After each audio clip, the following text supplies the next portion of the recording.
Quando eu conversei com o pessoal da Secretaria de Cultura e Turismo aqui de Piranhas, eles me falaram várias vezes que um dos motivos pelos quais os cangaceiros não tinham dificuldade e não gostavam de entrar em Piranhas para atacar é que a cidade na época só tinha um acesso, montanhas dos dois lados do Rio São Francisco no fundo, e eles tinham receio de serem emboscados ali na volta. Então eu subi aqui no mirante, que tem uma visão de cima perfeita, muito bonita, da cidade, para mostrar essa questão aí da cidade estar entre montanhas, para ficar bem claro e a gente poder entender um pouco mais a questão do cangaço aqui na região. Então, lá embaixo está a cidade de Piranhas e eu fiz um vídeo panorâmico para que todos possam enxergar e entender um pouco mais a questão de Piranhas e o cangaço.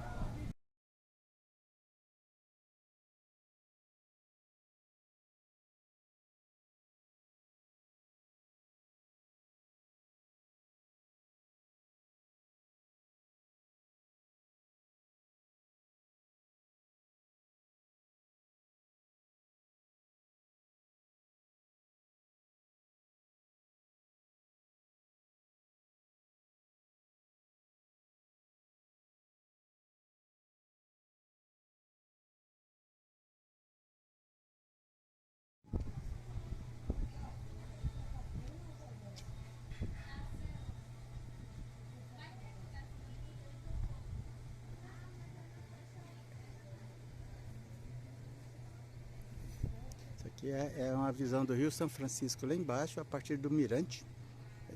A gente subiu de moto até aqui, pega asfalto e terra e vem aqui. Aqui tem um restaurante. E a gente veio almoçar aqui para dar uma olhada numa informação que nos passaram a respeito de uma dificuldade que os cangaceiros tinham para atacar Piranhas. Dá para ver direitinho. De um lado, onde tem aquela igreja, uma escada, tem montanhas. E do lado de cá, onde eu estou, é uma montanha enorme. Então, na época, só tinha uma entrada lá na frente. Estou descendo aqui, ó, pegando o centro histórico, onde fica o museu, onde nós filmamos lá com o pessoal. Tá ali, ó, verde, lá embaixo. Então, ficava fácil uma emboscada se eles viessem atacar Piranhas. Tá, Piranhas lá embaixo, nas margens do Rio São Francisco e rodeada de montanhas.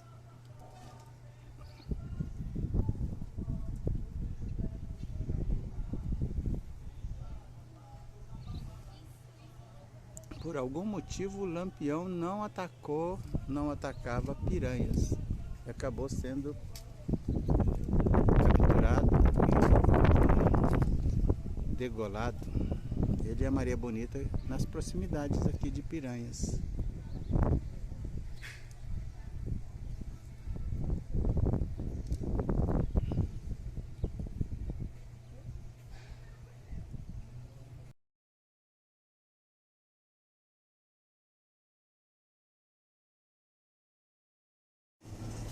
Eu estou aqui no Museu do Sertão, em Piranhas, Alagoas, e eu tive a felicidade de encontrar duas pessoas extremamente simpáticas e solícitas e vou aproveitar para explorar o conhecimento da população local em relação ao...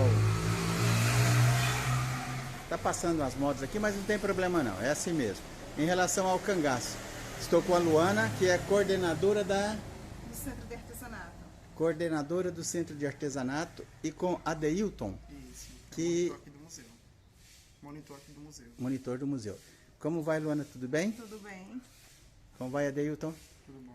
Tudo em paz? Ok. Eu queria que vocês me falassem um pouquinho da história do cangaço, que normalmente não é transmitida, não é falada, e que tem assim no conhecimento local, na transmissão do conhecimento, pelo conhecimento oral, ao longo do tempo. Luana, primeiro quero perguntar para a Luana, você falou que tem um rapaz que trabalha lá na secretaria? Isso, o Celso. E ele Celso, ele é neto do Chiquinho Rodrigues, né, que foi uma das pessoas que estava envolvida né, que teve, no caso, um confronto, né, com alguns cangaceiros aqui mesmo na cidade, inclusive o cangaceiro, que é conhecido por Gato, quando ele fez o ataque a Piranhas, assim relata a história que foi Chiquinho Rodrigues quem o matou, né, que é o avô do Celso. Então ele vivenciou um pouco dessa história e ele fala lindamente. Então eu tenho o privilégio de trabalhar com ele e sempre que tem uma oportunidade nós estamos conversando e sempre aprendendo, né, porque ele fala de uma paixão, assim, ele fala convicto, né, ele tem convicção do que ele fala, de como ele conta a história, até porque é na família, né, e tem um fato que nós estávamos até comentando, que na história é relatado que o Chiquinho Rodrigues que mata o cangaceiro, né, o Gato. E conversando com o Celso, ele relata que o avô contou que deu um tiro, de fato, e não pegou diretamente no cangaceiro, pegou na cartucheira que estava na cintura dele, a cartucheira explodiu com um tiro, né? E aí ele ficou ferido, foi socorrido, tirado da cidade, 2 dias após ele veio a óbito. Luana, eu estava olhando lá no museu, tem o relato dessa incursão do bando do Gato, né? Sim. Aqui a Piranhas e a Volante estava fora da cidade. Isso. E a própria população enfrentou. Isso. Não é isso? Exatamente. E aí é como eu estava falando que o Celso conta, que o avô dele, que mora em um sobrado aqui próximo, fica próximo à prefeitura, foi onde eles confrontaram os cangaceiros e conta que algumas pessoas fugiram, né? Tem pessoas que nem sabiam nadar e caíram na água, né? Sem tirar chapéu, que conta a história que os homens daquela época era como se fosse algo, o chapéu não sairia da cabeça, que é para mostrar que era homem, né? E algumas pessoas entraram no rio de chapéu e tudo, sapato, chapéu, para tentar fugir. E outros para defender a sua família, que é o caso do avô dele, que era o Chiquinho Rodrigues. Ele é vivo?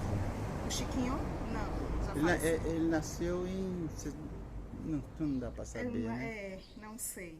E aí ele enfrentou para defender sua esposa, né, que estava em casa. Então as pessoas que estavam com esposas, com filhos, ficaram de fato para defender as suas famílias e enfrentaram. Uhum. Esse é o único relato de incursão do cangaço aqui em Piranhas ou teve outras incursões? Eu acredito que Foi somente essa. Como a cidade de Piranhas, a história conta, né? Como a cidade de Piranhas só tem somente uma entrada, a mesma entrada e a saída, o bando de Lampião com o Lampião nunca invadiu a cidade de Piranhas. Então, pelo fato de ter somente uma entrada. Em função do São Francisco, tem uma entrada e ela, em tese, terminaria no Rio São Francisco. Então, teria que retornar. Seria isso? É isso? Se o Lampião invade a cidade, ficaria muito fácil dele ser pego pela Volante, né? Aí, por conta desse motivo, o Lampião nunca invade a cidade. Um outro motivo também que conta é em termos de devoção, que a cidade de Piranhas é devota da Nossa Senhora da Saúde. E que era uma das santas que Lampião era devoto. Lampião tinha umas coisas interessantes, assim, tinha umas coisas bem interessantes. E o bando dele foi pego pela Volante aqui de Piranhas. Isso. Aqui na cidade de Piranhas funcionava uma grande feira, né? E alguns moradores eram coiteiro dele, onde fornecia alguns Explica o que é um coiteiro. Coiteiro é um morador, uma pessoa que fornecia mantimentos, alimentos para o cangaço, para o pessoal do cangaço. Então, um dos coiteiros de Lampião residia aqui na cidade de Piranhas, veio até a feira e comprou várias quantidades de queijo, entre outras mercadorias. Um número muito grande de mantimentos. Um outro coiteiro do outro Desculpa. Ele veio comprar um número grande de mantimentos, aí o pessoal desconfiou. Desconfiou, exatamente. Aí um outro coiteiro, ao desconfiar dele, vai até a delegacia da cidade e entrega ele à polícia. Ao entregar à polícia, a polícia pega esse coiteiro de Lampião, espanca ele, tortura a ponto dele entregar o local exato que Lampião se encontra. Esse coiteiro, ele era do bando? Não, o coiteiro era o coiteiro exclusivamente de Lampião. O coiteiro de Lampião. Sob certa perspectiva, se a história fosse contada por Lampião, ele seria um traidor. Isso. Né? Mas ele foi espancado Ele foi espancado e torturado até ele contar onde Lampião e o bando estavam. Tem o registro do nome dele? Eu não lembro exatamente o nome dele. Fica aí para o pessoal que assistir pesquisar. Exatamente. Ele teve um papel importante na história do cangaço, né? Assim, no sentido dele ter levado a a morte do Lampião e da Maria Bonita. Sim. Vocês sabem da história da Maria Bonita? Você sabe com que ela era casada? Ela foi casada, aí separou. Mas qual era a profissão do marido?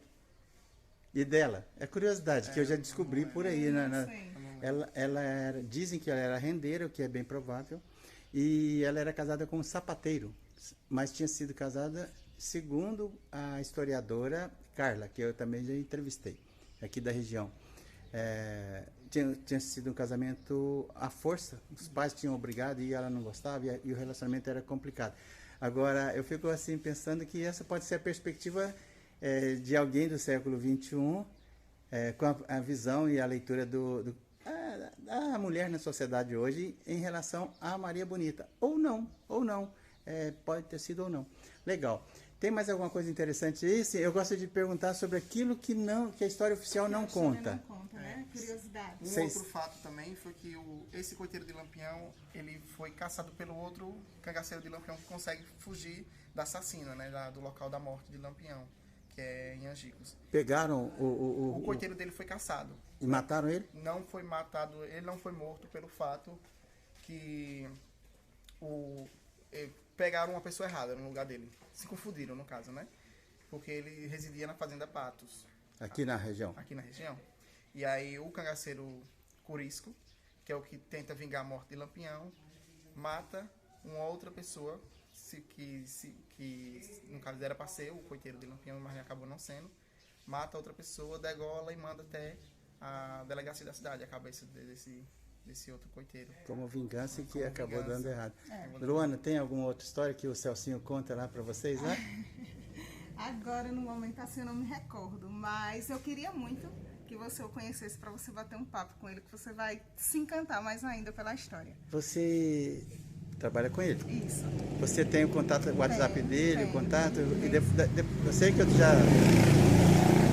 pessoal que está assistindo aí, ó, são motos passando aqui, eu vou deixar assim mesmo. A cidade é pequena, é rua única, entrada e saída, então não tem jeito, né? É assim mesmo. A cidade de Piranhas também é a primeira cidade a ser privilegiada a receber a cabeça de Lampião após morte, né? O primeiro local a ser exposto é aqui a cidade de Piranhas, em frente à prefeitura da cidade. E tem fotos? Temos fotos. Tinha um fotógrafo aqui, Benjamin Abraão. Benjamin Abraão. Na morte dele, o Benjamin estava? Não estava. Uhum. Ok. O que eu estava falando mesmo? Do Celso. O Celcinho, você consegue entrar em contato com ele para eu bater um papo com ele? Consigo. Tá bom. Sim. Será que tem um lugar assim que... Você é a coordenadora do... Centro de Artesanato. Ok. Então, de repente, a gente vai bater um papo lá. Eu estava conversando com todas as meninas. Elas ficaram, me rodearam lá e eu fiquei conversando com elas. Legal. Mais algum fato interessante? Assim, eu fiquei muito interessado na viagem de Dom Pedro II. Eu já tinha ouvido falar dela lá em Penedo. Eu vim de Penedo, fui fazer as visitas por lá. E depois fui para Aracaju e depois eu vim para cá. E essa viagem de Dom Pedro II aqui é pelo Rio São Francisco em 1850 e não sei quanto. 59. Foi bem interessante. Foi aí que surgiu a ideia de se trazer a ferrovia. A ferrovia, vocês sabem de onde ela partia e até onde ela ia? A ferrovia saía daqui da cidade de Piranhas, né, e até a antiga Jatobá, no estado de Pernambuco. Não existe mais essa ferrovia? Não existe, foi desativada em 64. Mas será que ainda tem os trilhos? Seria uma interessante opção para o turismo. Né? Os trilhos foram retirados junto com a Maria Fumaça. Foi levada junto com a Maria Fumaça, retirada aqui da cidade. Então, tanto os trilhos quanto a ferrovia foi tudo levado na mesma época, em 64. Legal. Luana, você é a coordenadora do Centro de Artesanato, é esse o nome? Isso. Fala um pouquinho sobre o artesanato aqui da região. O artesanato local, o foco é maior em Entre Montes, né? Que é conhecido pelo bordado, né? E aí, hoje no centro, encontra-se uma grande variedade, né? Tanto de peças de couro de tilápia. Eu achei muito interessante. E belíssimas as peças. Não sei se é uma cooperativa ou uma associação. Fica na parte... Na parte de cima, lá no outro bairro. Tem a associação de couro de tilápia, tem a associação da Casa do Mel, né, que é o mel puro e derivados. E aí todos esses produtos são encontrados aqui no Centro de Artesanato, tanto bordado quanto... Não tem nada aqui da Ilha dos Ferros? Da Ilha do Ferro, ia falar agora. E tem da Ilha do Ferro também, que é do Van... Ilha do Ferro, né? Ilha do Ferro. Ilha do Ferro, que é do Van Van, que são peças em madeiras. Eu não E vi a tem parte aí do Van Van também, ali, porque eu fui visitá-lo. Eu fui lá no ateliê dele. Foi no ateliê dele lá. Mas tem algumas peças aí também. Ok, legal. Luana e Adeilton. A Luana é coordenadora do Centro de Artesanato e o Adeilson trabalha aqui no Museu do Sertão, não é isso? Ok, muito obrigado a vocês dois pela disponibilidade e gentileza de terem me esperado um pouquinho. Luana, depois você me passa o contato do Celcinho. Fala para ele que pode passar o meu para ele também, eu vou te passar daqui a pouco, eu quero bater um papo com ele. Muito obrigado, um abração para vocês dois, viu? Obrigada a vocês.